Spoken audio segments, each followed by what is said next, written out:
Jubokko trees were once normal, law-abiding trees until one day the land they lived on was soaked in blood.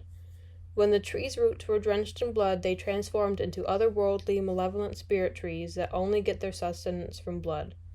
It all started with a murder just outside of a college campus off a frequently walked path through a thickly wooded area. There are many different paths through the woods, but there is only one path with the extremely deceptive tree watching the path from a distance. The blood from the murder victim had activated the Jubokko tree at the roots.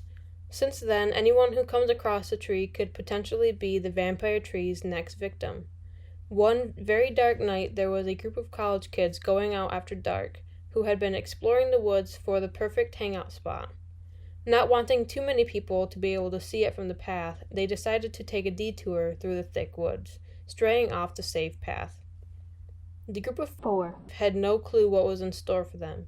Instead of staying on the path, they had run into the Jubokko tree that was the center of a small opening in the wood. It was as if the tree was meant to be the centerpiece of this area. The group had decided that this could be the perfect spot to come to where no one else could intrude, like plenty others before them. One girl in the group had a particularly strange feeling that something just didn't feel right. That same girl, seconds later, felt something grab her at the ankles. It was the tree's roots, and she let out a scream, just before the tree had removed the blood from her body. The others, oblivious to what had just happened, in the darkness, thought that she might have been messing around.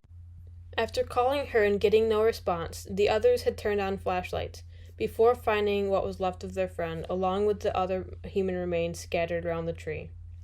She was nothing more than a piece of bloated, rotten flesh. The group frantically tried to figure out what had happened and tried calling for help, but by the time they screamed for help, the Jubokko tree had already grabbed them at the ankles with its roots. They were stuck with the tree's appendages and drained of their blood. They too were victims. No one has ever figured out what had happened to the missing victims of the Jubokko tree, at least not before it was already too late.